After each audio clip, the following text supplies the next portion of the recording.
Sometimes, a man's true character is revealed not in boardrooms or battlefields, but in cramped airplane seats at 30,000 feet.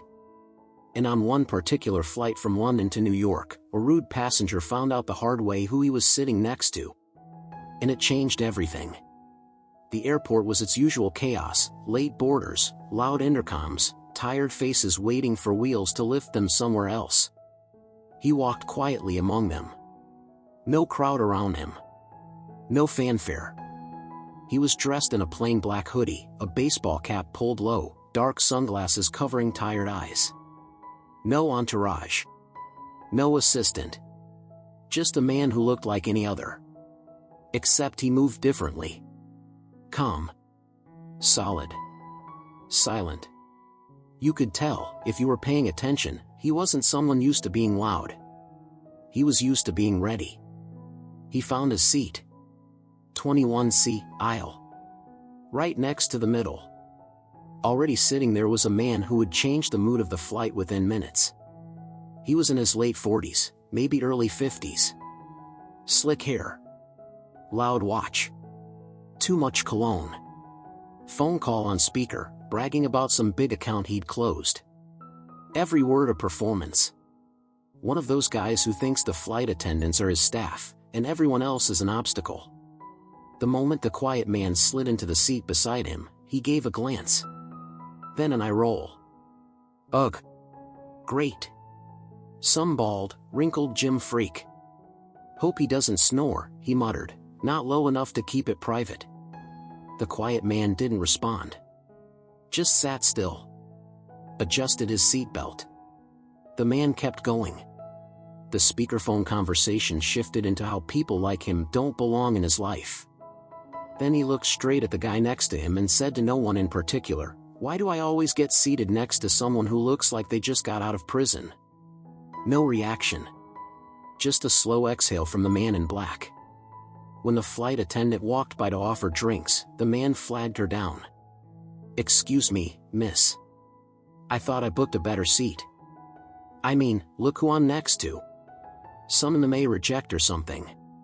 He smells like sweat and cheap protein powder." A few people around the row snickered. Some looked. Some whispered. The man next to him didn't move. He didn't flinch. He didn't speak. The plane took off. The clouds swallowed them. About 30 minutes in, turbulence hit. Just a few shakes at first. A few bumps. Enough to get people clutching their armrests. One sudden jolt made the rude man jump and curse loudly. "Ugh, this pilot drunk or what?" he barked. A few rows behind, a little boy started crying. His mother tried to calm him. The boy was gripping a tiny toy car with one wheel missing. His knuckles were white around it. The man in the black hoodie stood up slowly. Walked to the overhead bin. Unzipped his carry-on. And knelt quietly beside the boy. He reached in and pulled out a small model sports car. Still in perfect condition. Vibrant red. Sleek. He held it out. "This one's tougher. Won't break on you," he said softly. The boy hesitated. Then smiled. The mother mouthed a thank you, clearly caught off guard. The man nodded once and returned to his seat. His rude neighbor, still watching, chuckled. "What, now you're giving out toys like some kind of budget celebrity?" This time, the man next to him slowly turned. Raised his sunglasses just a bit. Locked eyes with him. There was no threat in his gaze. No aggression. Just something sharper.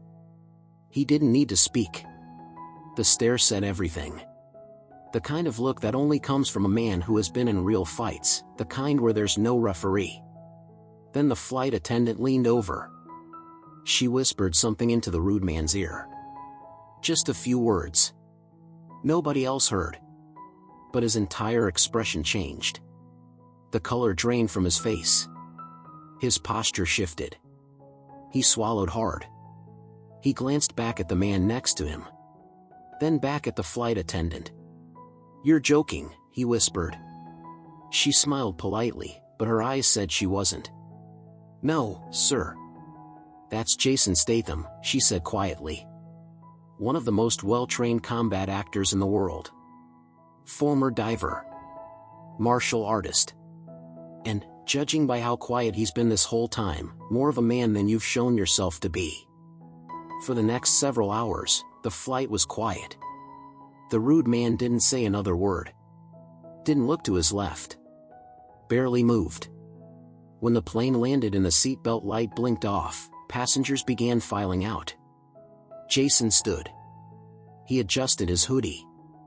Picked up his bag. Then he turned to the man beside him. No anger in his voice. No ego. Just something that lingered, like a lesson. "You never know who you're talking to," he said quietly. "Might be smart to shut your mouth before someone else does it for you." And with that, he walked down the aisle. Calm. Silent. Vanishing into the terminal crowd. The rude man sat still for a moment. Eyes wide. Mouth closed. And for the first time on that flight, he didn't have a single thing to say.